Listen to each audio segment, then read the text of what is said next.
El forense firmó el certificado de defunción 20 minutos antes de que la niña tomara su primera respiración profunda. 20 minutos. Esa cifra, tan clínica y precisa, se grabó en mi memoria como un epitafio antes de que el milagro se desplegara. Yo mismo lo vi todo, cada detalle, cada sombra que precedió a la luz más deslumbrante. Recuerdo la cualidad helada del aire dentro de la unidad de cuidados intensivos, un frío que parecía permear el alma más allá de la piel, una perpetua despedida que se cernía sobre aquellos de nosotros que esperábamos junto a los lechos. Era un frío que no se iba, por más que la tenue luz del amanecer intentara filtrarse por las ventanas esmeriladas. Estaba allí, como tantas veces antes, un viejo sacerdote en medio de la sinfonía discordante de la UCI, donde el constante murmullo de las máquinas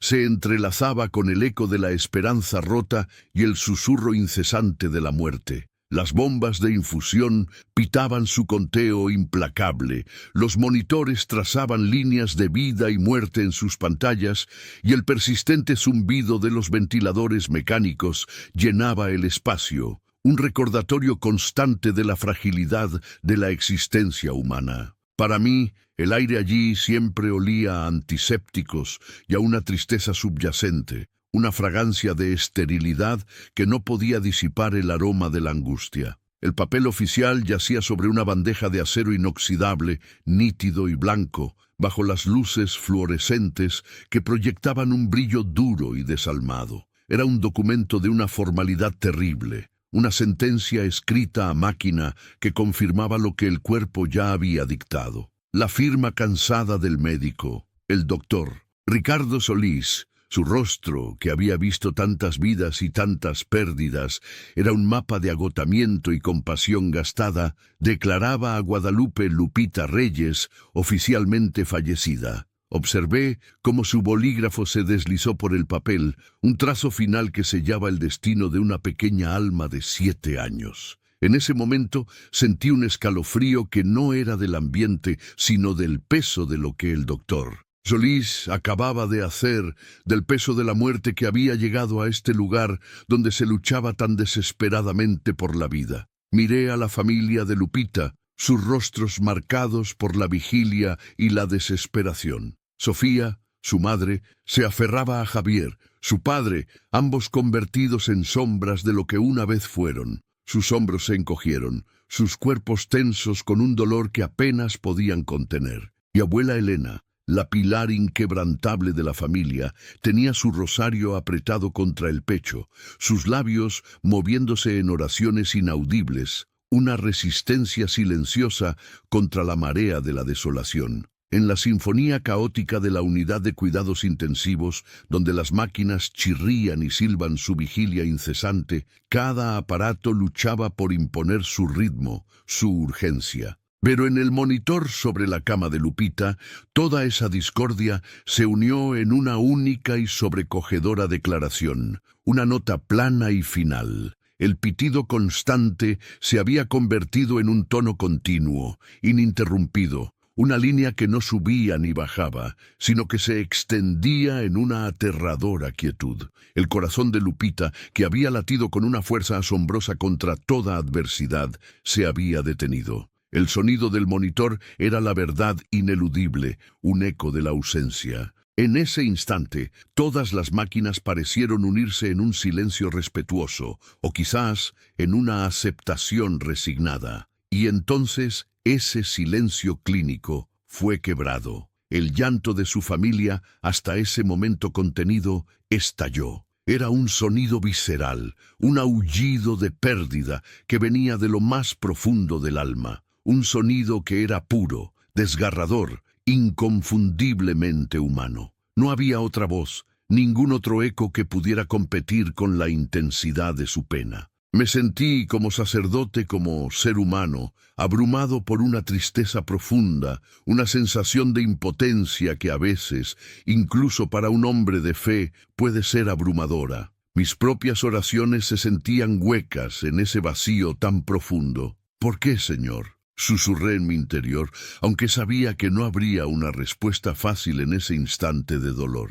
Acababa de terminar la encomendación final, el rito sagrado de la unción de los enfermos. Mis palabras, una mezcla de esperanza y despedida, aún resonaban en el espacio de mi alma, aunque el mundo exterior ya las había subsumido en el luto. Mi pulgar, que hacía solo unos momentos había trazado la señal de la cruz en la frente, y las manos de Lupita todavía conservaba el rastro más tenue del óleo sagrado. El aroma de la mirra y el bálsamo se mezclaba con el olor del hospital, una pequeña brizna de lo eterno en el reino de lo efímero. Ese residuo de aceite en mi piel era un testimonio silencioso de mi fe, de mi función como puente entre lo terrenal y lo divino, incluso cuando el puente parecía conducir solo a la oscuridad.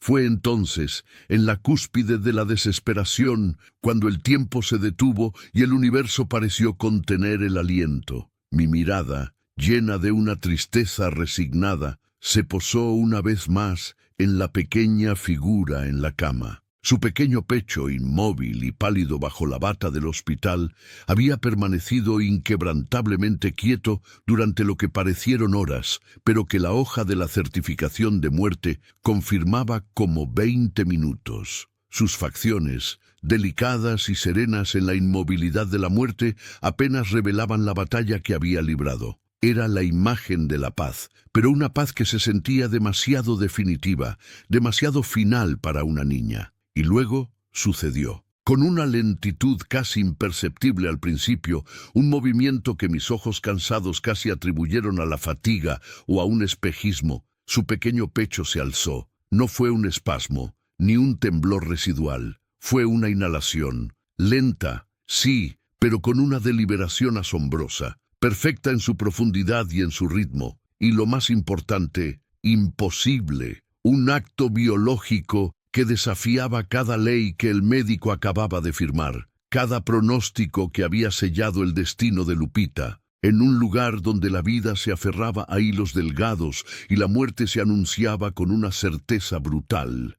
Aquella respiración se manifestó como el eco de un poder superior, una caricia de lo divino que desafiaba toda lógica y toda razón. Ah, esa respiración. Ese acto de vida que brotó de la quietud de la muerte, deteniendo el mundo y por un instante el aliento de todos los presentes. Al regresar mi mente a aquel instante imposible, mi corazón aún siente el eco de esa sobrecogedora irrupción de lo divino en lo más mundano de nuestra existencia. Pero para comprender la magnitud de ese milagro, uno debe primero conocer el abismo de desesperación y la fe tenaz que lo precedieron. Uno debe regresar a los días, o mejor dicho, a las noches, que nos arrastraron a ese umbral de la nada. Los días anteriores habían sido una lenta, dolorosa inmersión en lo que solo puedo describir como un infierno estéril. El Hospital General, un laberinto de pasillos iluminados con luz fría y perpetua, se había convertido en un purgatorio de metal y plástico, donde el aire estaba saturado con el punzante aroma a desinfectante y el omnipresente zumbido de las máquinas que sostenían, o más bien prolongaban, la fragilidad de la vida. Mi llamado no fue el de un hacedor de prodigios, sino el de un simple consolador, un pastor cuyo rebaño se había extraviado en el valle de la sombra de la muerte. No llevaba la promesa de la curación en mis manos, sino solo el bálsamo de la esperanza y la compañía en la aflicción. Y permítanme confesar, incluso para mí, los cimientos de esa esperanza se sentían temblorosos en aquel lugar. La pequeña Lupita, con apenas 7 años de vida, se desvanecía ante nuestros ojos. Una forma virulenta y agresiva de neumonía había devorado sus pequeños pulmones, transformándolos en un tejido inútil, cicatrizado, incapaz de la más mínima exhalación por sí mismo. La observé en su cama de la unidad de cuidados intensivos,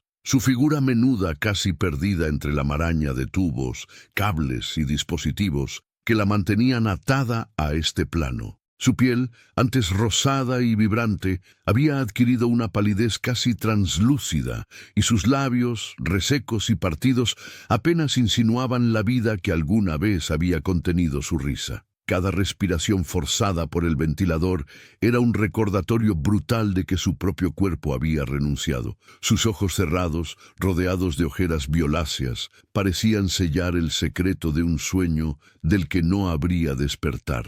Era una visión que oprimía el alma, la inocencia confrontada con la inexorabilidad de la enfermedad. Su madre, Sofía, se había convertido en una sombra, un espectro que deambulaba por los pasillos o se acurrucaba junto a la cama de su hija. Su fe, antes una llama constante, se había ido erosionando día tras día, hora tras hora, por el agotamiento y el inmenso peso de su dolor. La vi a menudo sentada en una silla de plástico, con la mirada perdida en algún punto más allá de los cristales de la ventana, como si buscara respuestas en un cielo indiferente. Había días en que sus ojos estaban secos, vacíos de lágrimas, como si el manantial del llanto se hubiera secado por completo. Otros, una lágrima solitaria, se deslizaba por su mejilla pálida, un rastro apenas visible de la devastación interna. No había rabia, no había queja audible,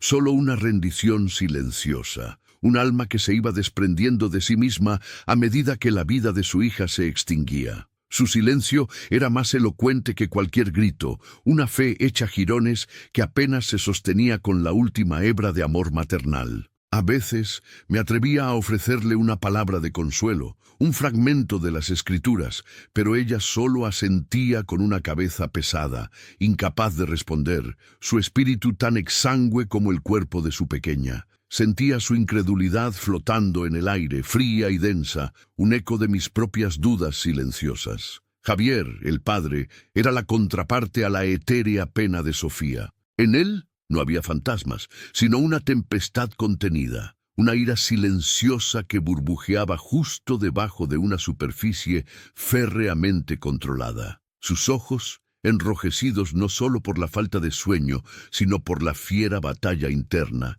rara vez se encontraban con los míos. Su cuerpo era una postura constante de desafío, hombros tensos, mandíbula apretada. Era el tipo de hombre que construía su mundo con sus propias manos, que creía en el esfuerzo y la lógica, y ahora su lógica y su fuerza se estrellaban contra una realidad incomprensible. La vida de su hija, su pequeña Lupita, a quien había enseñado a montar en bicicleta y a distinguir las constelaciones, se le escapaba sin que él pudiera hacer nada para detenerlo. Su ira, aunque nunca pronunciada en voz alta frente a mí en esos primeros días, se sentía como una presencia palpable, dirigida, lo sabía, hacia un Dios que él sentía que los había abandonado. Había en su mirada una acusación velada cada vez que me veía, como si mi sotana fuera un símbolo de la impotencia de lo divino. Podía sentir su pregunta no formulada.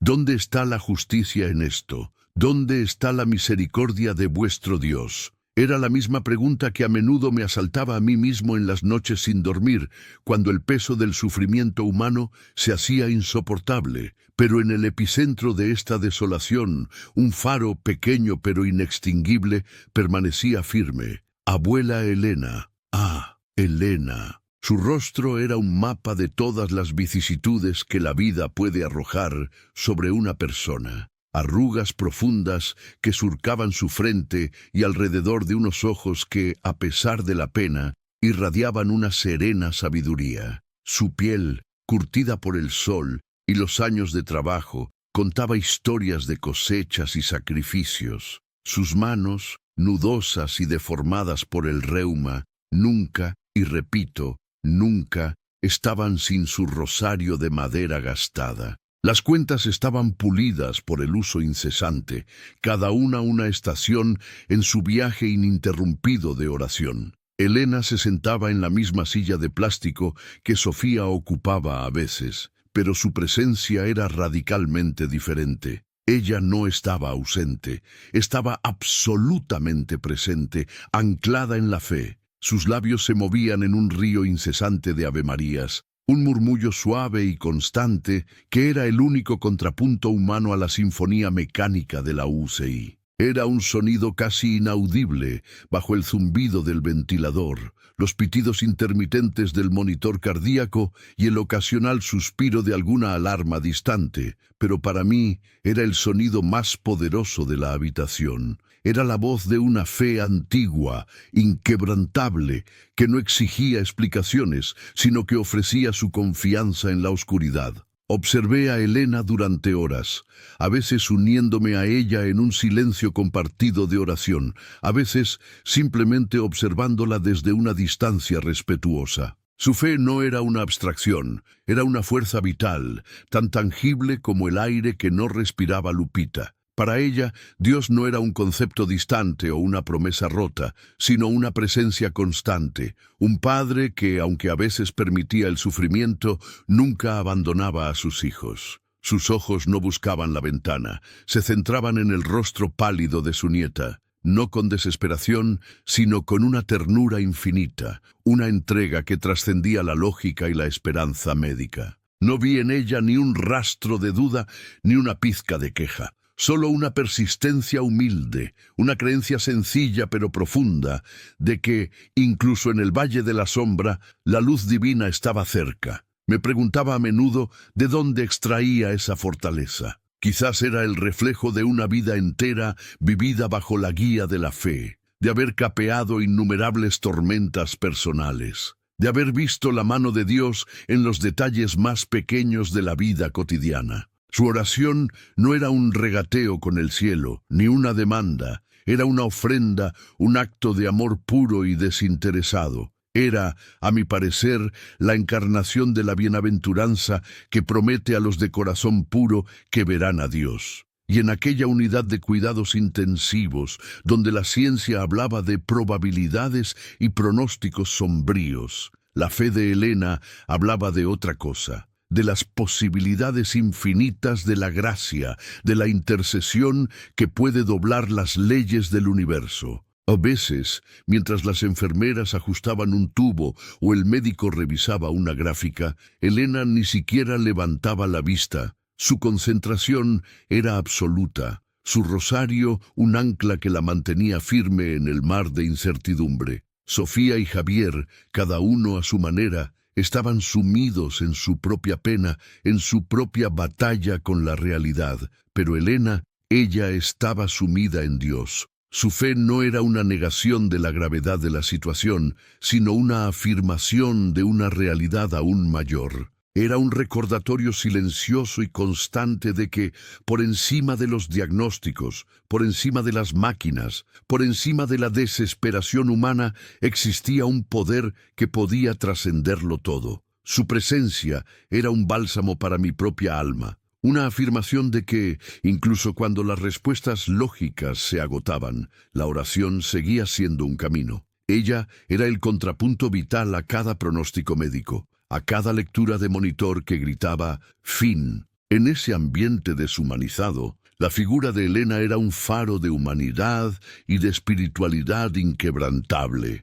Su fe no era un escudo contra el dolor, sino una luz en medio de él, una luz que, aunque tenue, prometía no extinguirse. Y así, en medio de la desolación de Sofía, la rabia de Javier y la inevitable marcha de la pequeña Lupita hacia su final, la abuela Elena tejía, con cada Ave María, una red invisible de esperanza y devoción, una súplica silenciosa que se elevaba más allá del techo del hospital, más allá de las nubes, hasta el corazón mismo de lo divino. Y sin saberlo, ella estaba preparando el terreno para el momento que cambiaría todo, para la respiración que rompería el silencio, la que desafiaría toda lógica y que nos recordaría a todos que, incluso cuando todo parece perdido, la fe puede abrir caminos donde no los hay. En ese ambiente deshumanizado, la figura de Elena era un faro de humanidad y de espiritualidad inquebrantable. Su fe no era un escudo contra el dolor, sino una luz en medio de él, una luz que, aunque tenue, prometía no extinguirse. Y así, en medio de la desolación de Sofía, la rabia de Javier y la inevitable marcha de la pequeña Lupita hacia su final, la abuela Elena tejía, con cada Ave María, una red invisible de esperanza y devoción, una súplica silenciosa que se elevaba más allá del techo del hospital, más allá de las nubes, hasta el corazón mismo de lo divino. Y sin saberlo, ella estaba preparando el terreno para el momento que cambiaría todo, para la respiración que rompería el silencio, la que desafiaría toda lógica y que nos recordaría a todos que, incluso cuando todo parece perdido, la fe puede abrir caminos donde no los hay. Yo mismo, confieso, me aferraba a la visión de la abuela como a un salvavidas. Su rosario, gastado por innumerables rezos, era un ancla en la tormenta de dudas que a veces soplaba incluso en mi propio corazón sacerdotal. Era fácil, demasiado fácil, sucumbir a la lógica implacable de los números, al veredicto frío de las máquinas que parpadeaban con un desapasionado pulso vital, o su ausencia. El hospital, con su olor a desinfectante y a desesperación silenciosa, era un templo a la ciencia, un lugar donde cada respuesta se buscaba en análisis de sangre, en monitores gráficos y en la fría precisión del diagnóstico. Y en ese templo, mi fe, aunque profunda, se sentía a veces como una vela titubeante frente a un huracán de datos irrefutables. Recordaré siempre el día en que la ciencia pronunció su sentencia más cruel. Fui a buscar al doctor Ramírez, un hombre cuya bondad se sentía más por sus silencios que por sus palabras, y cuyas ojeras eran el mapa de incontables batallas perdidas y ganadas en el filo de la vida y la muerte. Lo encontré al final de un pasillo, su bata blanca manchada con el invisible polvo de la fatiga, su rostro surcado por una expresión de serena resignación que no conocía la esperanza. Cuando lo abordé, el peso de su respuesta se cernió sobre mí antes de que abriera la boca. Era un buen hombre, sí, un hombre de ciencia brillante, pero también un alma cargada con la responsabilidad de ser el heraldo de la verdad, por más amarga que ésta fuera. Me invitó a una pequeña oficina, más bien un cubículo atestado de expedientes y monitores apagados, donde el silencio parecía un lujo. Sobre una tabla luminosa, ya preparada, yacían las radiografías más desoladoras que mis ojos habían visto en mucho tiempo. Eran las de Lupita, lo que deberían haber sido pulmones llenos de la promesa del aire, de la vida que se expande con cada inhalación, eran ahora dos siluetas blanquecinas, espectrales, casi enteramente opacas. Parecían dos sombras calcificadas, dos trozos de un amanecer que nunca sería, o peor aún, el eco de una noche eterna. «Padre», comenzó el doctor Ramírez, su voz grave y cargada con una compasión que no podía alterar los hechos. «Mírelas con sus propios ojos». Sus palabras no eran un regaño, sino una invitación a compartir la carga de una realidad ineludible. Señaló con la punta de un bolígrafo la blancura aplastante que había devorado el espacio normalmente ocupado por el tejido pulmonar funcional. «Lo que ve aquí», explicó, su tono desprovisto de tecnicismos innecesarios, buscando que yo, un hombre de letras y de fe, pudiera comprender la magnitud del desastre, es tejido necrosado, infiltrado por el virus, lleno de fluido y cicatrizado. Simplemente no hay, no existe aquí, espacio para que el aire pueda pasar, para que el intercambio gaseoso que sostiene la vida pueda ocurrir. Mis ojos se fijaron en las imágenes, buscando un atisbo de oscuridad, una pequeña porción de tejido sano que ofreciera una pizca de posibilidad. Pero no había nada, solo esa blancura mortal, esa opacidad implacable que le gritaba a mis sentidos que la vida había sido expulsada de ese pequeño cuerpo. Era como mirar un paisaje lunar en lugar de un vergel. Una certeza brutal y visual. «El respirador», continuó el doctor, y su voz, siempre tranquila, adquirió ahora un matiz de rendición que me heló el alma. «Está haciendo el trabajo, sí, está inflando y desinflando sus pulmones, forzando el aire, intentando mantener la función mecánica, pero es un acto vacío, padre, es un teatro de la vida. Su cuerpo se está apagando, se está rindiendo. Los órganos empiezan a fallar uno tras otro, sin el soporte vital esencial que los pulmones deberían proveer. Hemos intentado todo lo humanamente posible, cada protocolo, cada medicamento, cada técnica disponible en nuestra unidad. Pero ya no hay un camino médico, ya no hay nada que nosotros como científicos podamos hacer. Un camino médico. Esas palabras resonaron en la pequeña oficina, en mi mente, como el tañido de una campana fúnebre. Representaban el muro inquebrantable que la ciencia levanta cuando la vida se retira. Para el doctor Ramírez, para la medicina, era una declaración de absoluta y biológica certeza. No era un pronóstico, era un veredicto, era el final de la ecuación, el último renglón en la gráfica de la vida. Sus palabras no destilaban crueldad, sino la honestidad brutal de quien ha agotado todas las herramientas de su oficio y ha sido testigo de cómo la vida, inexorablemente, se escurre entre los dedos. La medicina, en su admirable búsqueda por prolongar la vida y aliviar el sufrimiento, opera bajo un conjunto de leyes y principios que son tan inquebrantables como las leyes de la física. Y en ese universo, el doctor Ramírez era un sacerdote de la razón, un custodio de los hechos. Para él y para toda la institución médica que representaba, esperar una recuperación en el estado de Lupita era tan ilógico, tan contrario a todo conocimiento empírico, como esperar que la gravedad invirtiera su curso. Era como pedir que una manzana, al soltarla, volara hacia el cielo en lugar de caer al suelo. Era desafiar la esencia misma del funcionamiento del cosmos que habitamos, al menos en la esfera de lo que podemos ver, tocar y medir. Miré las radiografías de nuevo, intentando conciliar la blancura de la muerte médica con la pequeña luz de fe que la abuela Elena mantenía encendida. Para el doctor no había oxígeno, no había tejido funcional, no había vida. Para él, la máquina era solo un prolongador artificial de un estado vegetativo, una prórroga de lo inevitable, y en cierto modo,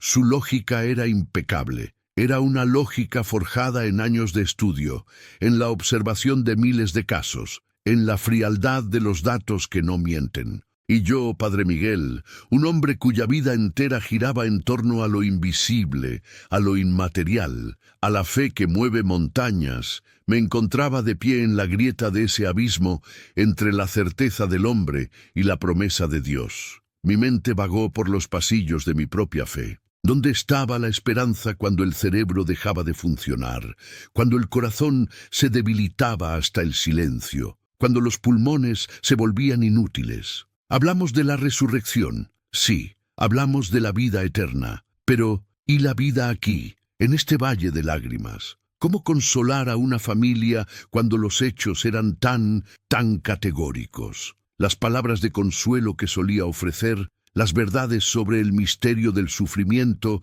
y la voluntad divina, se sentían huecas, casi irrespetuosas, frente a la evidencia irrefutable que el doctor Ramírez me mostraba. No era que mi fe vacilara en la existencia de Dios, sino que vacilaba en la posibilidad de su intervención en este caso particular, en este momento tan dolorosamente final. El doctor Ramírez, observando mi silencio, entendió la agonía de mi reflexión. Se sentó en la única silla disponible, su postura encorvada, revelando el peso que cargaba. «Padre», dijo con una voz más suave, casi confidencial, «entiendo que esto es difícil de escuchar. Créame, es aún más difícil de decir. He visto muchos milagros en mi vida, pero son milagros de la ciencia, de la recuperación inesperada, de la resistencia del espíritu humano. Pero esto va más allá. Sus pulmones son como dos piedras. No hay retorno posible». En ese momento, la fe se enfrentaba no a la duda, sino a la imposibilidad. La ciencia, con su luminosa lupa, había escrutado cada célula, cada arteria, cada patrón de onda cerebral, y había declarado el campo de batalla perdido. Había trazado una línea en la arena, una frontera infranqueable para lo que consideraba vida. Y lo más abrumador era que no había en el doctor ni un ápice de arrogancia, solo una profunda y desgarradora tristeza por la impotencia de su arte frente a la devastación de la enfermedad. Salí de esa oficina con el alma encogida, la imagen de las radiografías grabada a fuego en mi memoria, la blancura, la opacidad total. ¿Cómo podría explicarle esto a Sofía, a Javier, quienes buscaban en mis ojos una señal de esperanza? ¿Cómo decirle a Elena, a esa mujer cuya fe era tan sólida como una roca ancestral, que la ciencia había cerrado todas las puertas, que solo quedaba esperar el fin inevitable? Me sentía como un mensajero de la muerte y no como un portador de la buena nueva. La certeza médica era tan absoluta, tan final, que la idea misma de un milagro, de una intervención divina, parecía un eco distante, un susurro ahogado por el estruendo de la realidad. Pero, en lo más profundo de mi ser, una pequeña voz, la voz de la abuela Elena y su rosario, me recordaba que para Dios lo imposible era solo una palabra humana, una limitación impuesta por nuestra propia visión finita. Y a pesar de todo, esa voz, tenue como un hilo, se negaba a extinguirse. El tenue zumbido de los aparatos médicos se había convertido en mi mente en la banda sonora de la desesperanza. Era una melodía monocorde, persistente y sin matices, que apenas lograba disipar el silencio pesado y opresivo que se había instalado en los pasillos de la unidad de cuidados intensivos, especialmente cuando caía la noche. Las luces del hospital, antes implacablemente brillantes y estériles, se atenuaban con la oscuridad exterior, proyectando sombras largas y fantasmales que danzaban con el movimiento ocasional de alguna enfermera apurada o el paso lento y arrastrado de un familiar exhausto, incapaz de encontrar consuelo o sueño. El aire, denso con el olor punzante a desinfectante, a antisépticos y la angustia contenida, se sentía pesado en mis pulmones, como si cada inhalación arrastrara consigo el dolor de incontables despedidas y esperas infructuosas. Yo mismo me sentía como una extensión de esa atmósfera opresiva, un sacerdote cuyo propósito parecía haberse reducido a la mera presencia, a la silenciosa compañía en la antesala de la pérdida. Mis sandalias, que usualmente resonaban con un eco firme en los pasillos de mi parroquia, aquí se movían con una quietud casi espectral, como si temieran perturbar la frágil tregua entre la vida y la muerte. Desde que el doctor Ramírez nos había comunicado la inexorable verdad de los pulmones de Lupita, esas placas radiográficas blanquecinas que eran un epitafio anticipado, cada fibra de mi ser había lidiado con el peso abrumador de la impotencia. Mis manos, acostumbradas a levantar el Santísimo y a impartir bendiciones, se sentían vacías, inútiles. Mis palabras, usualmente un consuelo para los afligidos, parecían ahora frágiles y huecas, desprovistas de su habitual poder. ¿Qué podía decir yo? ¿Qué promesa podía ofrecer cuando la ciencia, en su brutal honestidad, había cerrado todas las puertas? ¿Cómo explicarle esta verdad tan cruda a Sofía, cuya mirada extraviada buscaba en mis ojos una señal, por mínima que fuera, de esperanza, una chispa divina que contradijera el frío metal de los hechos médicos? ¿Cómo decírselo a Javier, cuya rabia incipiente amenazaba con devorarlo, a quien veía en cada silencio de mi parte una confirmación del abandono de Dios? Y, sobre todo, ¿cómo confrontar a abuela Elena, a esa mujer cuya fe era tan sólida como una roca ancestral, más antigua que las piedras de nuestras pirámides, y tan profunda como el abismo, diciéndole que la medicina, con todo su avance y conocimiento, ya no podía hacer nada, que solo quedaba esperar el fin inevitable? Me sentía, en aquellos días y noches, no como un portador de la buena nueva, sino como un mensajero de la muerte, un heraldo del dolor que se acercaba. La certeza médica era tan absoluta, tan final, tan irrefutable, que la idea misma de un milagro, de una intervención divina, parecía un eco lejano, un susurro ahogado por el estruendo implacable de la realidad. En los laboratorios y quirófanos no hay lugar para la poesía de lo imposible, solo para la lógica fría y la estadística, y los números de Lupita no dejaban espacio para la fe. Sin embargo, en lo más profundo de mi ser, una pequeña voz, tenue y persistente como la llama de una vela, en medio de una tormenta, la voz de la abuela Elena y el rítmico, casi hipnótico, murmullo de su rosario, me recordaba que, para Dios, lo imposible era solo una palabra humana, una limitación impuesta por nuestra propia visión finita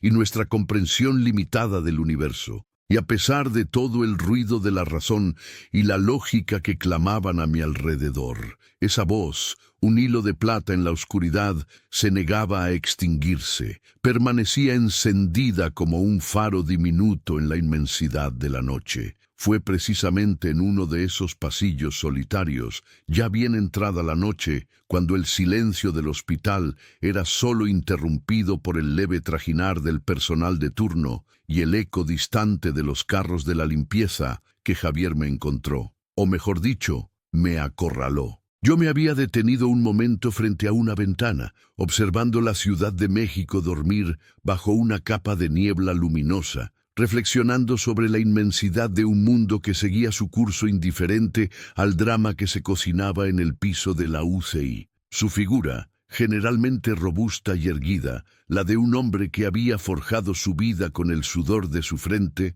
se veía ahora encorvada por el cansancio y una especie de furia contenida que le vibraba en todo el cuerpo, como un sismo silencioso. Sus ojos, enrojecidos e hinchados por lágrimas no derramadas y noches interminables de insomnio, ardían con una intensidad que apenas podía soportar. No había en su mirada la desesperación resignada de Sofía, ni la fe inquebrantable de abuela Elena. Había en él una rabia cruda y palpable, dirigida no a mí, sino a ese Dios que para él se había vuelto un fantasma, una ausencia insoportable. Sentí un escalofrío que no provenía del frío del aire acondicionado, sino de la tensión palpable que emanaba de él. Sus pasos, a pesar de su fatiga, eran firmes, casi agresivos, y me recordaron a un depredador que finalmente encuentra a su presa. Me giré lentamente, el corazón oprimiéndose en mi pecho. Sabía que esta conversación, largamente pospuesta, era inevitable. «Padre», comenzó, su voz un murmullo ronco y apenas audible, apenas un susurro que parecía rasgar su garganta seca. Era como si temiera despertar a los fantasmas que acechaban en la oscuridad del pasillo, o quizás a la propia muerte que, sentía él, ya rondaba la habitación de su hija, acechando. Pero ese murmullo pronto se transformó en un gruñido bajo, cargado de una frustración que había llegado a su límite, una represa a punto de reventar. Se acercó a mí, la intimidad forzada del pasillo estrecho acentuando la tensión entre nosotros, el aire mismo volviéndose denso con su dolor. Sus puños estaban apretados con tal fuerza que pude ver cómo los nudillos se blanqueaban, revelando la desesperada fuerza con la que intentaba contener la explosión que amenazaba con desgarrarlo desde adentro. «¿Dónde está él, padre? ¿Dónde está este Dios misericordioso al que Elena le reza sin cesar?», exigió, sus palabras cargadas de incredulidad, resentimiento y un dolor tan profundo que parecía un pozo sin fondo, como si cada una fuera un peso arrojado con saña contra la pared de mi fe, contra el muro de mi vocación. No era una pregunta de búsqueda, una indagación filosófica o espiritual. Era una acusación directa, una denuncia amarga contra un cielo que percibía como sordo. La voz de Javier se elevaba ligeramente con cada palabra, su frustración desbordándose como un río impetuoso que rompe sus diques, llevándose todo a su paso. «Mi hija se está muriendo, padre. Mi pequeña Lupita. Solo tiene 7 años». El eco de su propia desesperación resonaba en el pasillo, en las baldosas frías, en las paredes inmaculadas, rebotando en los silencios entre sus palabras y perforando mi alma. Podía sentir el calor de su aliento, la cercanía de su angustia, Casi podía saborear la amargura de su desesperación. Él no buscaba una lección de teología, buscaba una explicación tangible para el silencio insoportable de un cielo que parecía haberse cerrado ante sus súplicas, un cielo que ofrecía indiferencia en lugar de alivio. Era el grito ancestral del ser humano que se enfrenta al sufrimiento inexplicable, a la pérdida injusta, y que exige respuestas a un poder que se proclama amoroso y omnipotente, y que, en su entendimiento, no estaba cumpliendo su parte del trato. Era el desafío del Job moderno, enfrentado a una calamidad incomprensible. ¿Está él en el zumbido monótono de esa máquina que respira por ella? Continuó, señalando vagamente hacia la dirección de la UCI con una mano temblorosa en el aire, como si quisiera arrancar de cuajo la tecnología que paradójicamente mantenía a su hija en el umbral de la vida y la muerte, pero que también le parecía un símbolo de la crueldad divina. Su dedo temblaba, apuntando a la fuente de ese zumbido que había perforado el silencio durante días. Buen las agujas y los tubos que la mantienen viva artificialmente,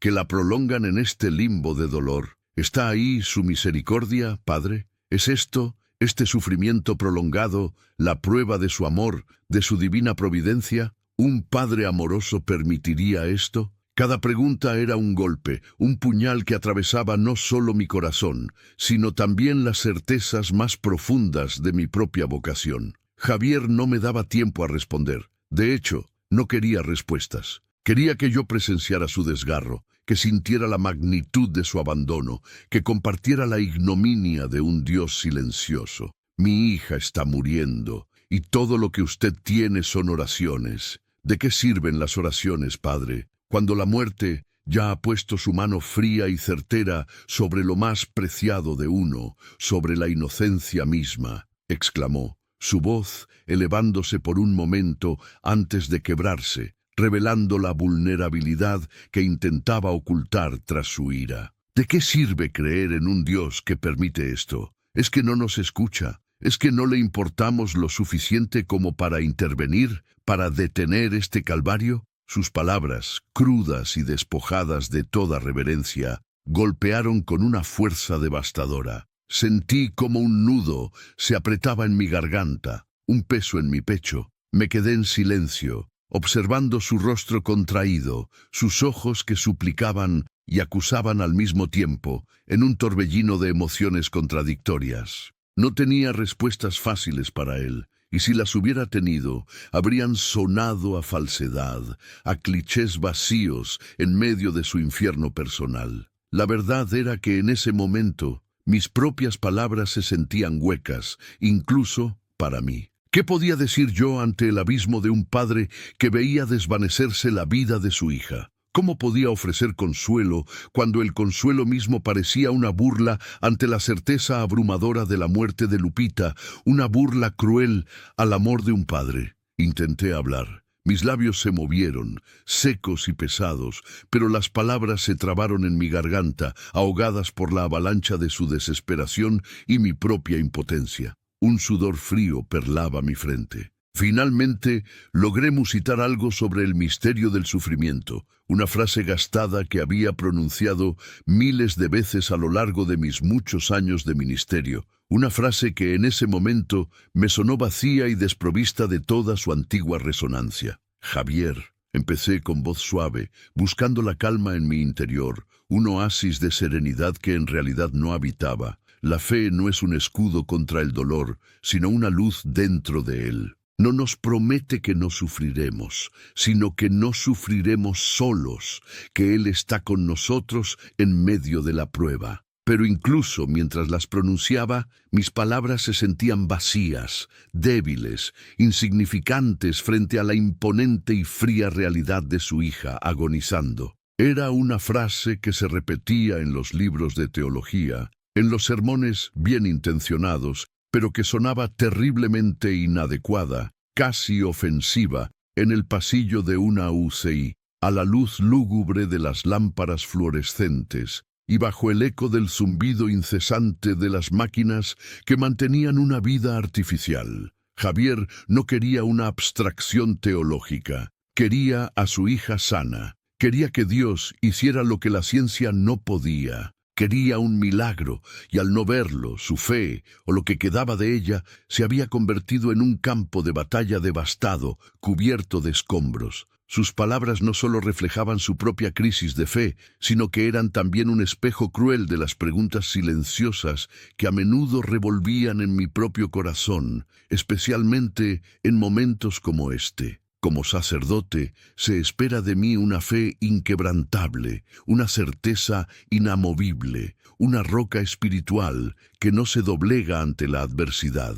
Se espera que yo sea el faro en la tormenta, el pozo de sabiduría en el desierto de la duda, el guardián de la esperanza. Pero la verdad es que yo también soy un hombre de carne y hueso, con mis propias vulnerabilidades, mis propias incertidumbres. Y el sufrimiento inocente, la muerte de un niño, es una de las mayores pruebas para cualquier creyente, incluso para un sacerdote que ha dedicado su vida al servicio de Dios y que ha acompañado a tantas almas en el umbral. ¿Dónde estaba él? La pregunta de Javier resonaba con una potencia inquietante en lo más profundo de mi interior, haciendo eco en las cámaras de mi alma. ¿Estaba Dios realmente presente en ese diminuto cuerpo que luchaba por aferrarse a un hilo de vida, un hilo que se deshilachaba a cada segundo? ¿O era esta una de esas situaciones en las que el velo entre lo humano y lo divino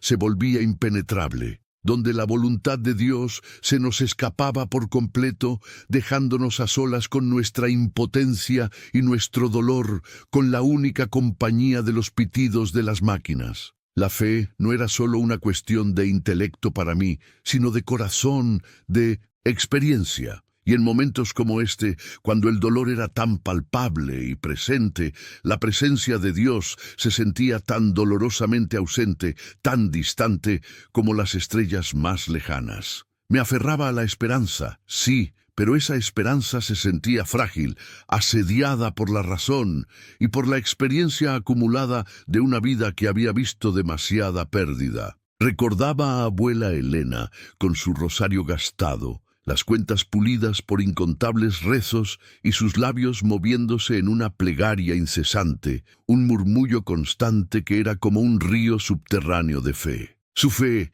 era ciega, era una forma de negación ante la crudeza de la realidad, un refugio infantil en la fantasía. ¿O acaso ella veía algo que Javier y yo, en nuestra desesperación y nuestras preguntas lógicas, éramos incapaces de percibir, algo más allá del velo de lo tangible? La fe de Elena era una fe de entrega absoluta, una confianza que no se basaba en la comprensión de los misterios, sino en la pura devoción, en el abandono filial a una voluntad superior. Ella no exigía respuestas a Dios, simplemente le ofrecía su amor y su súplica, como un niño que se abandona en los brazos de su padre, sin cuestionamientos, solo con la confianza de que será sostenido. Esa era una fe que, en ese instante, me parecía inalcanzable, casi inverosímil en su simplicidad y su fuerza. Las palabras de Javier, su acusación directa, me hicieron sentir el peso de mi propia humanidad, la fragilidad de mi propio entendimiento. No podía ofrecerle la curación, no podía traer de vuelta a su hija, solo podía ofrecerle una presencia, un oído para escuchar su desgarradora queja, una oración que, en ese momento, él consideraba inútil, quizás incluso una burla. El aire en el pasillo se hizo aún más pesado después de su explosión. Sus hombros se desplomaron finalmente, y un silencio de derrota lo envolvió, más aterrador que su rabia. Se dio la vuelta y se alejó por el pasillo, su figura encorvada desapareciendo en la penumbra. ¿Qué clase de Dios era este que permitía que un niño sufriera tanto? Que una familia se desmoronara bajo el peso de una pena tan atroz. Estas preguntas que Javier gritaba con su voz ronca, yo las guardaba en el silencio de mi alma. Un eco sombrío que resonaba en lo más profundo de mi ser, un tormento constante. Era una noche de absoluta desolación, un preludio a lo que se nos había dicho que era el fin inevitable. La ciencia había hablado, Los hechos médicos eran irrefutables. Lupita se estaba yendo, y con ella parecía llevarse consigo la fe de un padre, y de alguna manera ponía a prueba la mía propia, la de un sacerdote que, a pesar de sus años, se sentía pequeño y desorientado ante el abismo. La necesidad de un milagro, de una intervención divina que trascendiera toda lógica humana y médica, nunca había sido tan palpable, tan desesperada. No solo por la vida de Lupita, por su aliento y su pequeño corazón, sino por el alma de Javier, por la esperanza de Sofía y por la reafirmación de que, incluso en la oscuridad más profunda, la luz de Dios podía y de alguna manera debía irrumpir en nuestra realidad. El silencio de Dios en ese pasillo de hospital era el más ensordecedor de todos los sonidos, el más angustiante de todos los vacíos, y la certeza de la muerte de Lupita era la prueba más grande que nuestra fe, la fe de esa familia y la mía propia, estaba a punto de enfrentar, un crisol ardiente en el que todo lo que creíamos estaba a punto de ser consumido o quizás transformado. Y entonces el momento llegó, inevitable y despiadado, como un veredicto final dictado no por jueces terrenales, sino por la inexorable balanza de la vida y la muerte. El silencio de Dios del que tanto me había quejado en mis adentros, ese vacío ensordecedor en el pasillo, ahora parecía cernirse sobre nosotros en la misma habitación de Lupita, una opresión palpable que ahogaba cualquier esperanza residual. La certeza de su muerte, que hasta entonces había sido una sombra inquietante, se materializó en palabras frías, pronunciadas con una voz grave que, a pesar de su profesionalismo, no podía ocultar la tristeza. El doctor Ramírez, con una mirada que era un pozo de fatiga y compasión, nos informó que la actividad cerebral de Lupita había cesado por completo. «Padre», me dijo, «familia, es hora de dejarla ir. Su cuerpo ha luchado valientemente, pero ya no queda nada». Sus palabras fueron un cuchillo afilado, cortando el último hilo de nuestra tenue esperanza. No había marcha atrás. La ciencia, implacable en su lógica, había alcanzado sus límites. La medicina, con todas sus proezas, se había rendido ante un enemigo invisible e invencible. Era el final del camino médico, el cierre de un capítulo que nadie quería leer hasta su amarga conclusión. El aire en la habitación, ya de por sí denso con el olor a desinfectante y el tenue murmullo de las máquinas, se volvió aún más pesado, casi irrespirable. La madre de Lupita, Sofía, que había estado de pie junto a la cama, un fantasma de mujer consumido por la vigilia y la angustia, se desplomó. Sus piernas se dieron bajo el peso insoportable de la noticia y cayó, no con un estruendo, sino con un suspiro que fue a la vez un gemido y un alarido silenciado. Javier, su esposo, su roca, la atrapó antes de que tocara el suelo. Sus propios ojos, hasta entonces focos de una rabia contenida, ahora se llenaban de lágrimas que corrían sin pudor por sus mejillas curtidas. Su abrazo fue desesperado, un refugio mutuo en medio de la tormenta, un testimonio mudo de su dolor compartido, una unión en el abismo del luto. El hombre que me había confrontado con su ira y sus dudas, ahora solo era un padre destrozado,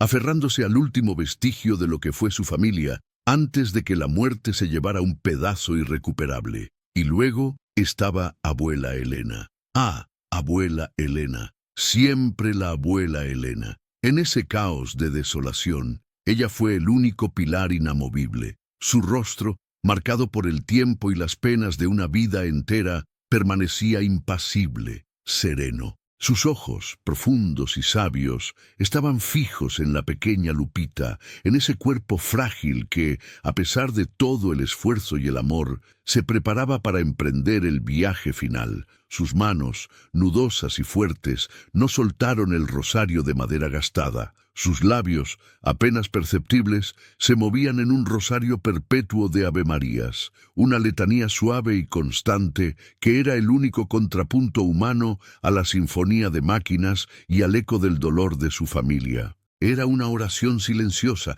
pero tan poderosa que parecía llenar la habitación, un muro invisible de fe que se alzaba contra la embestida de la desesperación. Para ella, la fe no era una opción, sino el único camino, la única verdad, incluso en la víspera de la despedida. En ese momento de extrema vulnerabilidad, se me acercó el doctor Ramírez, su mirada suplicante. «Padre Miguel, ¿podría darle la unción de los enfermos para su viaje?» No era una petición de un médico, sino de un hombre que, a pesar de su ciencia, comprendía la necesidad de un consuelo que iba más allá de lo terrenal. Un consuelo para Lupita, sí, pero también para su familia, y quizás incluso para él mismo. Asentí, sintiendo el peso de mi estola, el peso de mi vocación, el peso de la fe que yo mismo a veces sentía tambalearse bajo la embestida de la realidad.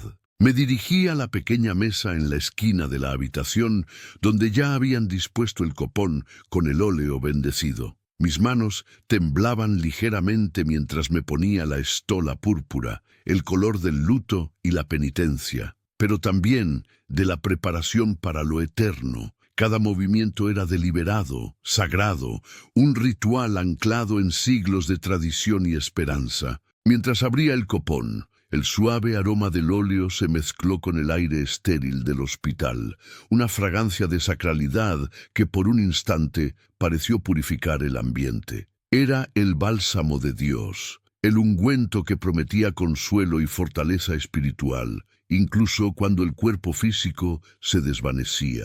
Me acerqué a la cama de Lupita. Su piel, bajo la luz tenue de la habitación, tenía un tono cerúleo, casi translúcido. Su pecho, diminuto y frágil, apenas se movía bajo la tenue respiración asistida de la máquina. Parecía una muñeca de porcelana, delicada y etérea, a punto de romperse con el más mínimo toque. Sentí una punzada profunda en el corazón. 7 años. Tan solo 7 años, y ya estaba en el umbral de lo desconocido. ¿Qué había hecho esta pequeña para merecer tal destino? La pregunta, recurrente y dolorosa, volvía a mi mente, una espina clavada en mi propia fe. Respiré hondo, buscando la fuerza no en mí mismo, sino en aquel a quien servía. «El Señor te salve y te alivie», comencé, mi voz, habitualmente firme, resonando ahora con una gravedad solemne, casi un susurro. Me incliné sobre ella, con la palma de mi mano un poco por encima de su frente, mientras recitaba la oración de invocación del Espíritu Santo. Sentí la presencia de todos los que estábamos en la habitación, sus ojos fijos en mí, en el ritual, en la pequeña que se nos escapaba. Sofía y Javier, aferrados el uno al otro, sus rostros surcados por las lágrimas silenciosas. Abuela Elena, su rosario aún entre sus dedos, sus labios aún en movimiento, un faro de fe inquebrantable en la oscuridad que nos envolvía. Incluso las enfermeras y el doctor Ramírez observaban con una reverencia que trascendía su escepticismo médico, reconociendo la necesidad humana de rituales de despedida. Con mi pulgar derecho unté cuidadosamente el óleo bendito sobre la frente de Lupita, haciendo la señal de la cruz. El frío de su piel contra mi pulgar, el leve brillo del aceite, el silencio cargado de emoción. Cada detalle se grabó en mi memoria con una claridad dolorosa. Por esta santa unción, recité mis palabras más lentas, más sentidas que nunca. Y por su bondadosa misericordia, te ayude el Señor con la gracia del Espíritu Santo. Mis ojos se encontraron brevemente con los de abuela Elena, y vi en ellos una comprensión tácita, una aceptación profunda de lo que estábamos haciendo. Luego, con igual reverencia, uní sus pequeñas manos, una sobre la otra, y volví a trazar la cruz con el óleo sobre la palma de la mano derecha, para que, libre de tus pecados, te conceda la salvación y te conforte en tu enfermedad. Aquí, en el silencio de la UCI, estas palabras adquirían un significado diferente, un eco melancólico. Normalmente esta oración es un clamor por la sanación del cuerpo, por la restauración de la salud. Pero en este caso, en la fría luz de la certeza médica, era una oración para que el espíritu de Lupita encontrara paz, para que su alma fuera recibida en la misericordia divina, libre de las cargas terrenales. No estábamos pidiendo una recuperación física que sabíamos imposible, sino una gracia espiritual que trascendiera el fin. Era la preparación para un viaje, no para un regreso. Era la despedida, el último acto de amor y fe antes de la separación. Cada palabra de la liturgia se sentía pesada, cargada de la tristeza de un adiós inminente. Mis propios pensamientos vagaban entre la grandeza del sacramento y la humildad de nuestra condición humana, tan frágil ante la muerte. ¿Qué consuelo podía ofrecer en un momento así? ¿Eran mis palabras lo suficientemente fuertes para mitigar un dolor tan profundo, una pérdida tan absoluta? Me aferraba a la esperanza de que la presencia de Dios, a través de mis manos y mis oraciones, pudiera infundir paz en esa habitación, un bálsamo para los corazones rotos de la familia. Al terminar la unción, me aparté un paso, permitiendo que la familia se acercara, si así lo deseaban. Sofía se inclinó y besó suavemente la frente de Lupita, sus lágrimas goteando sobre su piel pálida. Javier apoyó su cabeza sobre el pecho de su hija, un gesto final de un padre que se aferraba a la vida que se desvanecía. Ambos se despidieron con la quietud de un dolor que ha superado el estruendo y se ha instalado en un silencio agónico. La habitación, antes llena del murmullo de las máquinas y el tenue llanto, ahora estaba envuelta en un silencio espeso, casi sagrado. Un silencio que no era ausencia de sonido, sino la saturación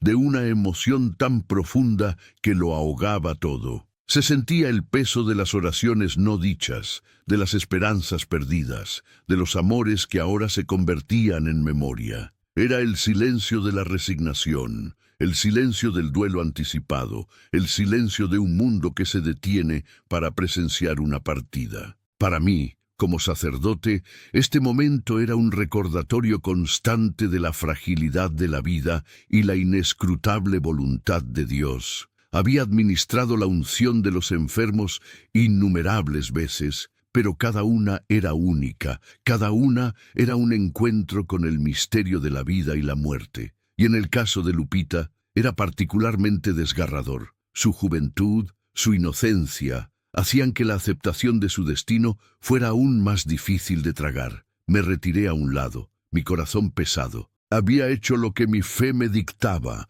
lo que mi vocación me exigía.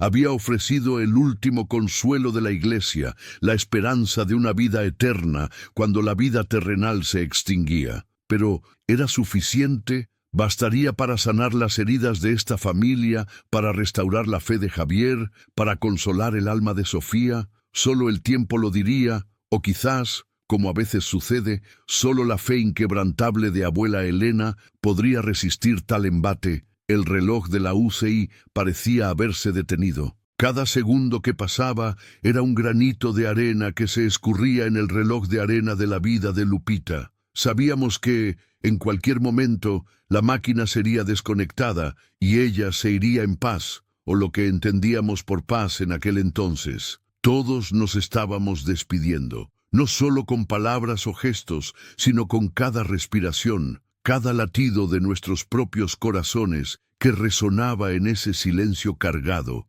ese espacio entre el aliento que terminaba y el viaje que comenzaba. El silencio era el de una congregación en la espera más absoluta, ante un altar donde el misterio de la vida y la muerte se oficiaba en su forma más cruda y esencial. Y yo, Padre Miguel, solo podía ser un testigo humilde y llorante, de pie en el umbral de lo desconocido, sosteniendo una vela de fe en la penumbra. Con mi oración de la unción de los enfermos concluida, el aire en la UCI no era simplemente denso, era pegajoso con la solemnidad de una despedida final. El leve aroma a incienso que siempre intento llevar conmigo se mezclaba con el olor a desinfectante y desesperanza. Una tenue vela de fe parpadeando en la oscuridad de la inminencia. Había ungido la frente y las manos de Lupita, pidiendo al Señor que la librara del pecado y la alzara a su presencia, sabiendo que en ese contexto, alzara significaba alzarla de su lecho de dolor terrenal a los brazos de su Padre Celestial. Todos en la habitación, de pie o sentados en un silencio que se había vuelto casi tangible, éramos testigos de ese último acto de amor y fe. Sofía, la madre, estaba derrumbada en los brazos de Javier, su esposo, la espalda agitada por sollozos ahogados que parecían succionar el aire ya escaso de la habitación. Javier, el hombre de fe fracturada, tenía el rostro enterrado en el cabello de su esposa, sus hombros tensos, una estatua de dolor y rendición. Los ojos del doctor Ramírez, siempre tan astutos y analíticos, estaban fijos en el monitor, confirmando la ausencia de actividad cerebral, pero su postura, ligeramente encorvada, hablaba de una tristeza profesional, de un buen hombre que había hecho todo lo posible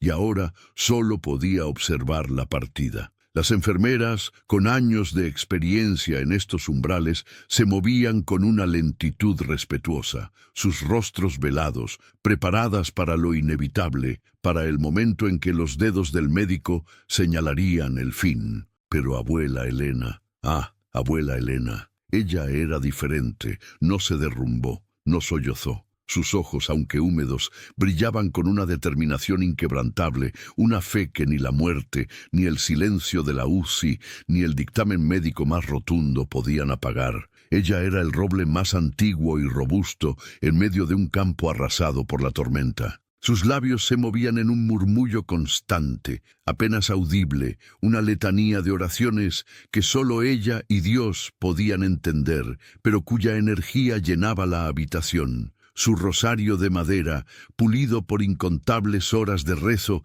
estaba ahora firmemente sujeto en su mano izquierda. Cuando terminé el rito, y mientras el tenue eco de mis últimas palabras aún flotaba en el aire estancado, abuela Elena dio un paso al frente. No fue un movimiento impulsivo, no fue un arrebato de desesperación, fue un avance lento, deliberado, como si cada paso estuviera cargado con el peso de su historia, de su fe, de su amor. Su figura menuda, encorvada por los años y el trabajo, se irguió con una dignidad que emanaba de lo más profundo de su espíritu. Se acercó a la cama donde Lupita yacía, pequeña y frágil, casi perdida entre las sábanas blancas y los aparatos médicos. El cabello de Lupita, húmedo y oscuro, se extendía sobre la almohada. Su rostro angelical ya pálido y sereno, como el de una muñeca de porcelana que hubiera sido dejada a un lado. Con una ternura infinita, esas manos nudosas y curtidas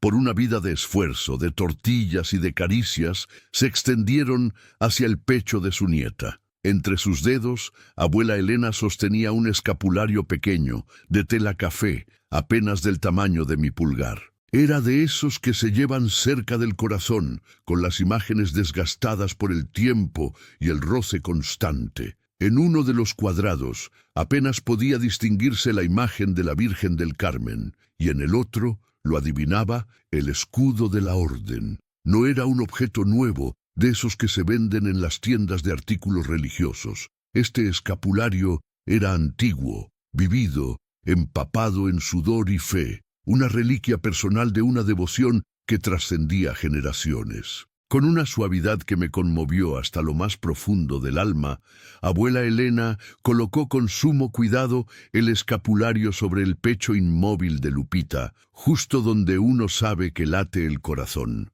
aunque ahora ese ritmo se hubiera silenciado. Sus dedos se demoraron un instante, como si quisiera transferir a Lupita cada átomo de su propia esperanza. Y entonces, de sus labios ajados y temblorosos, brotó un susurro que apenas rompió el pesado silencio. No era una exclamación, no era un grito, era la voz de una madre, de una abuela, de una creyente que había agotado todas las súplicas racionales y ahora se entregaba a la intercesión más pura. «Mi Virgencita de Guadalupe», dijo, su voz apenas un hálito, pero para mí, que estaba tan cerca, sonó con la fuerza de un trueno. La oración era sencilla, despojada de adornos teológicos, directa desde el corazón. «Cuídala». Era un acto de total abandono, de fe implícita. No pidió un milagro explícito, no dictó a Dios qué hacer. Simplemente confió a su Lupita, a su pequeño tesoro, al amor protector de la Madre Celestial, esa misma madre que había aparecido en el Tepeyac para cuidar a su pueblo. Era un cuídala, que lo abarcaba todo. Cuídala si vive, cuídala si muere, cuídala en este mundo, cuídala en el otro. Un cuídala que era la quinta esencia de la esperanza contra toda evidencia. Y fue entonces, en ese instante sagrado, en ese aliento que pendía entre la súplica de una abuela y el silencio de una máquina, sucedió lo imposible. Mis ojos estaban fijos en Lupita, en su rostro angelical que ahora parecía dormido, pero con una palidez que gritaba ausencia. Mis propios hombros estaban encorvados por la tensión de la última despedida. Pero de repente, apenas perceptible al principio, vi un movimiento. No fue un espasmo muscular, no fue un temblor residual, no. Fue un ascenso lento, deliberado, absolutamente perfecto. El pecho pequeño y frágil de Lupita, inerte un momento antes bajo el escapulario de la abuela y la sábana blanca, se elevó. Se elevó como si una fuerza invisible y amorosa lo hubiera inflado desde el interior, llenando sus pulmones que, según el doctor Ramírez, eran inútiles. Fue una inhalación. No una bocanada, no un jadeo desesperado, sino una respiración profunda, plena, que parecía absorber todo el dolor, toda la desesperación y toda la expectación contenida en la habitación. Una respiración que no venía de una máquina, sino de la vida misma, de una vida que había sido declarada extinguida. El efecto fue inmediato y devastadoramente silencioso en la habitación, pero un estruendo para mis sentidos. Los ojos de Sofía, que hasta ese momento habían estado cerrados en la resignación, se abrieron de golpe. Javier levantó la cabeza de su hombro. Su mirada pasó de la desesperación a una incredulidad total. Los médicos y enfermeras, que hasta ese momento habían mantenido una compostura profesional, se quedaron completamente inmóviles, como estatuas de sal, con los ojos clavados en Lupita. Pero la máquina, el ventilador, esa bestia de metal y tubos, diseñada para simular la vida, reaccionó de una manera que heló la sangre en mis venas y luego la hizo arder. El ventilador, que había estado empujando aire rítmicamente hacia los pulmones sin respuesta de Lupita, de repente, de un modo abrupto y furioso, lanzó un chillido. No era el pitido suave y constante que indicaba su funcionamiento normal. No, era el aullido más estridente, más urgente, más alarmante que había escuchado jamás en una UCI.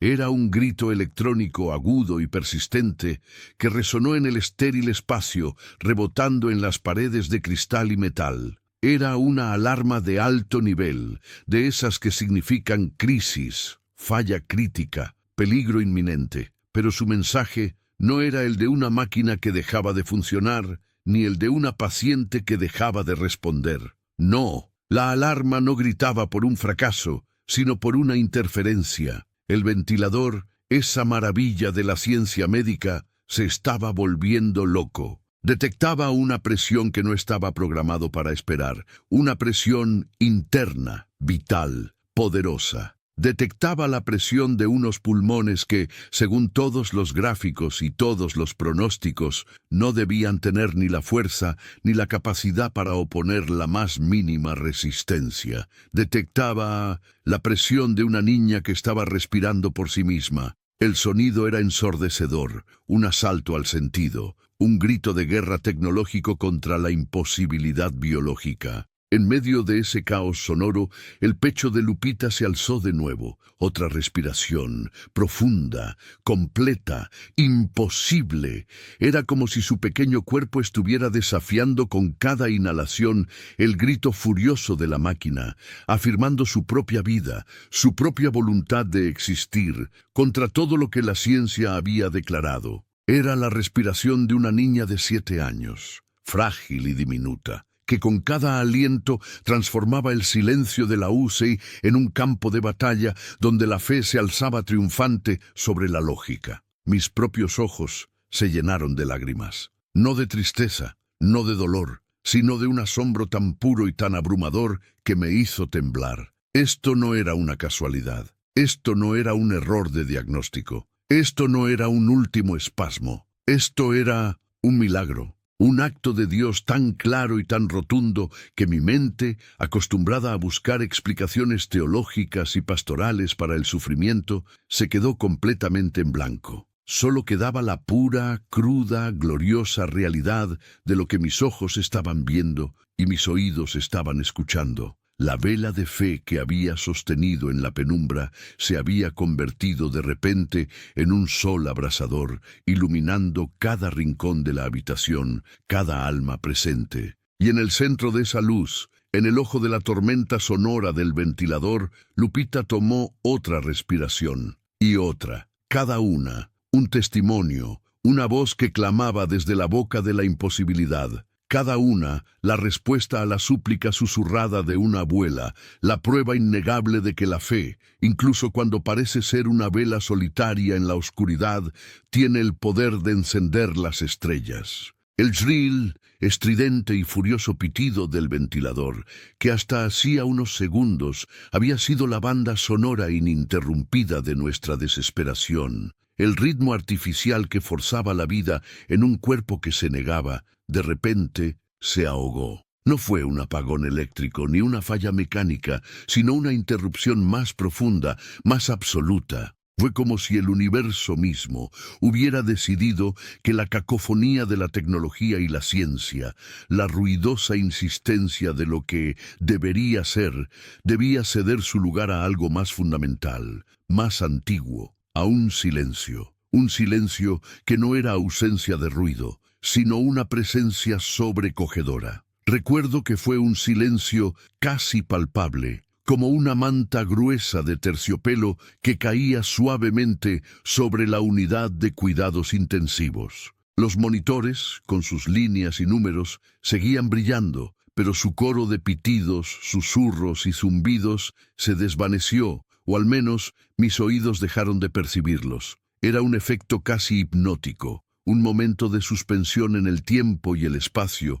donde cada alma en esa habitación se detuvo, como si un director invisible hubiera gritado «¡Corte!» en medio de una escena caótica. La enfermera que estaba ajustando una bomba de infusión se quedó con la jeringa a medio camino, su rostro una máscara de confusión y asombro. El residente que garabateaba notas en un portapapeles dejó caer el bolígrafo, que rebotó en el suelo de linóleo con un pequeño sonido que en cualquier otro momento habría sido inaudible, pero en esa quietud repentina resonó como un disparo. Incluso la luz fluorescente del techo parecía atenuarse, arrojando sombras más largas y tenues, transformando el aséptico quirófano en una especie de capilla improvisada, iluminada por la luz de una vela invisible. Mis propios pensamientos se detuvieron, congelados en el asombro. Había visto el pecho de Lupita subir y bajar. Había escuchado el jadeo milagroso que desafiaba toda lógica. Pero ahora, la reacción del mundo a ese milagro era casi tan impactante como el milagro mismo. La parálisis colectiva, el cese instantáneo de la actividad humana, era un testimonio silencioso de la magnitud de lo que estaba sucediendo. Era como si todos hubiéramos tropezado con un umbral sagrado, donde las reglas del mundo material se disolvían en la presencia de lo divino. El doctor Ramírez, que momentos antes había estado de pie junto al monitor de Lupita, con una expresión de fatiga resignada, ahora estaba inmóvil, sus ojos fijos en la pantalla que mostraba los signos vitales de la niña. Su rostro, generalmente una fortaleza de compostura profesional, estaba pálido, casi cerúleo. Sus labios estaban ligeramente separados, como si hubiera intentado hablar y las palabras se le hubieran atorado en la garganta, ahogadas por la incredulidad y un asombro que iba más allá de lo que su entrenamiento médico podía procesar. La línea plana, la implacable, definitiva línea plana que había anunciado la muerte de Lupita, que había sido el veredicto final de la ciencia, había desaparecido. En su lugar, danzaba una silueta rítmica y perfecta, los picos y valles de un corazón sano, fuerte, latiendo con una cadencia que no dejaba lugar a dudas. No era un latido débil y errático, no era una arritmia moribunda, era el latido de la vida, claro y vigoroso, bombeando sangre nueva a través de venas que hacía poco se habían considerado inertes. Mis ojos, a pesar de la neblina de las lágrimas que comenzaban a empañarlos, no podían apartarse del monitor. Vi cómo el porcentaje de saturación de oxígeno, que había languidecido en niveles peligrosamente bajos, incluso con la ayuda del ventilador, escalaba, con una determinación que desafiaba toda expectativa. 80, 85, 90, 95, hasta que se detuvo en un perfecto 99%. 99%. Una cifra que los médicos buscan con ahínco en pacientes sanos, y que en una niña con los pulmones destrozados era, sencillamente, una imposibilidad. La habitación permaneció en ese silencio sagrado. No era un silencio de tristeza o duelo, sino uno de pura inmaculada admiración. Era la quietud que precede a una revelación, la pausa que se hace cuando el velo entre lo natural y lo sobrenatural se rasga. Cada pieza de dato médico, cada ley de la biología que estos hombres y mujeres de ciencia habían jurado, cada certeza con la que habían vivido y trabajado, se estaba deshaciendo ante sus ojos, deshilachándose como tela vieja bajo el sol. Vi a Javier, el padre de Lupita. Su figura, que momentos antes había estado erguida en una pose de rabia contenida y desesperación, se derrumbó. Sus rodillas tocaron el frío suelo del hospital con un ruido sordo que apenas rompió el silencio. No se había hincado para rezar, al menos no inicialmente. Se había hincado porque la fuerza que lo sostenía, la rabia que lo había impulsado a cuestionar a Dios, se había evaporado. Su rostro, antes contraído por el dolor y la ira, se desfiguró por una inundación de lágrimas. Lágrimas que no eran de tristeza, sino de un alivio tan monumental, tan incomprensible, que era casi un terror sagrado. Su «¿Dónde está tu Dios?» se había convertido en un «Aquí está Él», pronunciado no con palabras, sino con cada fibra de su ser que se entregaba a la maravilla. Sofía, la madre, no cayó, se quedó de pie, pero era como si sus pies estuvieran pegados al suelo. Su mano temblaba mientras se la llevaba a la boca, cubriéndola, no para ahogar un grito, sino para contener el aliento, para asegurarse de que no perturbaría esta visión irreal. Sus ojos, enrojecidos e hinchados por días de llanto, ahora estaban fijos en su hija, Lupita, su pequeña, que ahora, bajo la mirada de todos, tomaba otra respiración, profunda y tranquila, como la de un niño dormido, y luego otra. Abuela Elena, la mujer cuya fe inquebrantable había sido el faro en esta tormenta, permanecía en su lugar, erguida, con las manos aún apretando su rosario. Su rostro, surcado por la edad y las penas, no mostraba sorpresa. Mostraba una serenidad profunda, una confirmación silenciosa. Ella no estaba aturdida por lo imposible. Ella había esperado lo posible, lo divino. En sus ojos vi el reflejo de la fe que mueve montañas, que resucita a los muertos, que respira vida donde no la hay. Era la fe que había invocado a la Virgencita, la fe que había depositado el escapulario sobre el pequeño pecho de su nieta. Ella, y solo ella, parecía no dudar ni un instante. Para ella, esto no era una imposibilidad médica, sino una promesa cumplida.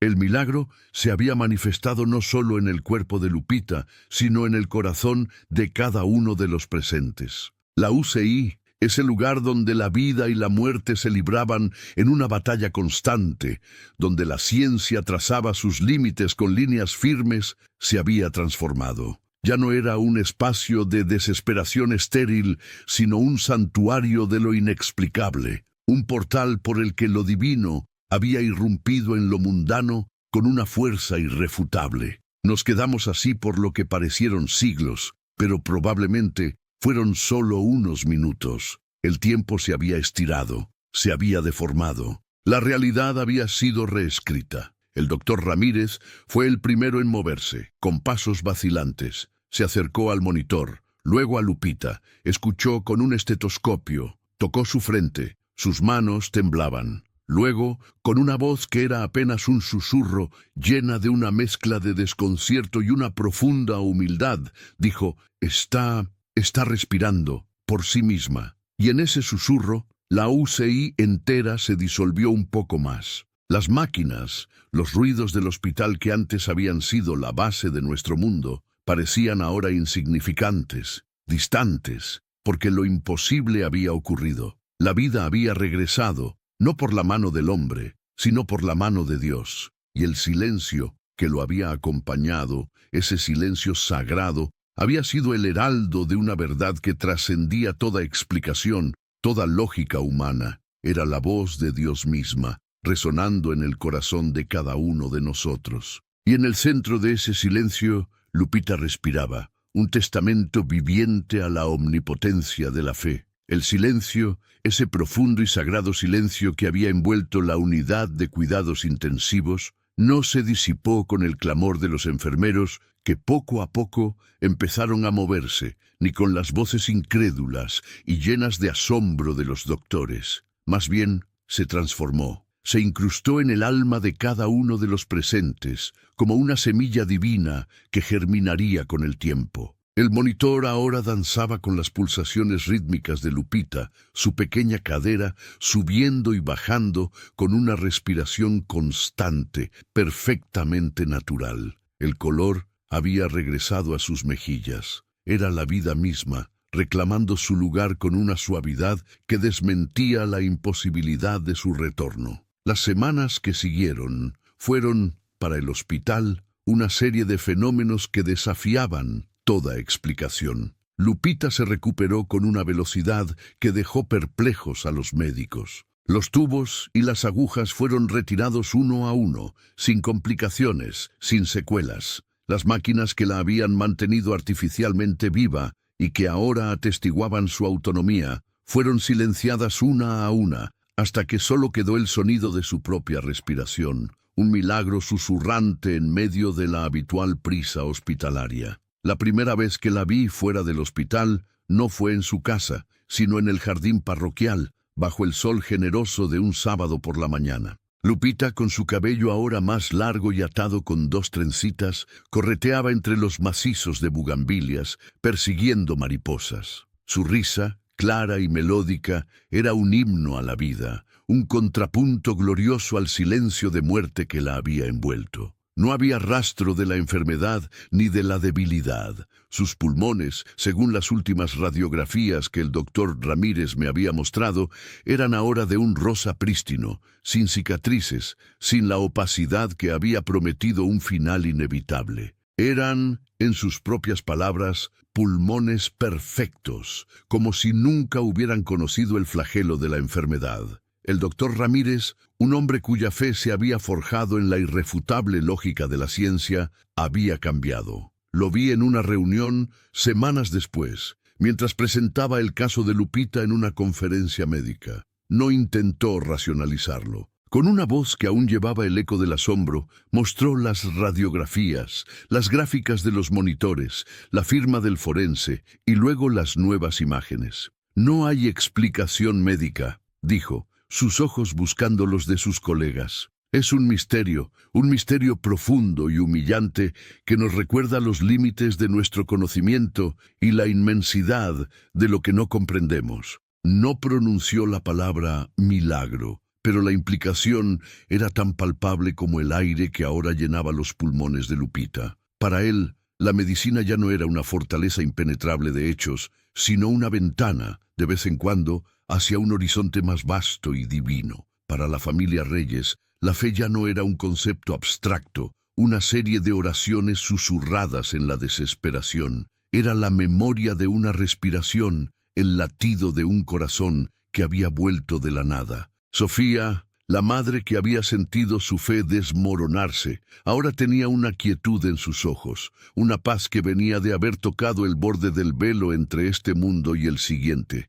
Javier, el padre cuya ira había desafiado a Dios, se había arrodillado en la UCI, no solo por la sorpresa, sino por el torrente de una gracia incomprensible. Lo vi un domingo en misa, tomando la comunión con lágrimas silenciosas, su mano buscando la de Sofía. Y abuela Elena, oh, la abuela Elena. Su rosario, ya gastado por miles de avemarías, se había convertido en un estandarte de victoria. Su fe no era ciega, era, y siempre había sido, la visión más clara de todas. Ella simplemente sonreía, una sonrisa que decía, yo se los dije, con Dios todo es posible. Ese domingo, en mi homilía, no intenté desentrañar el milagro de Lupita. ¿Cómo podría? Era un misterio que desafiaba la razón. En cambio, me limité a dar testimonio. Miré a mi congregación, a rostros conocidos, algunos llenos de esperanza, otros cargados de sus propias penas y dudas,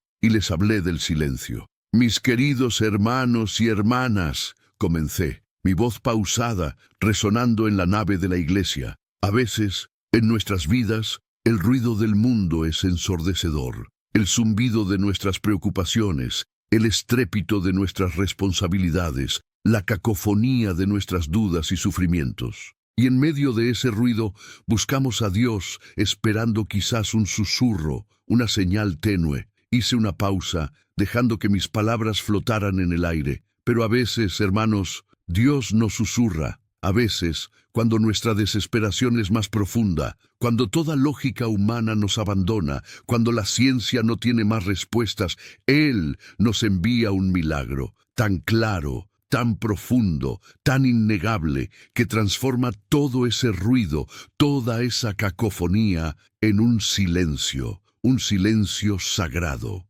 Un silencio que no es ausencia de sonido, sino presencia de Dios.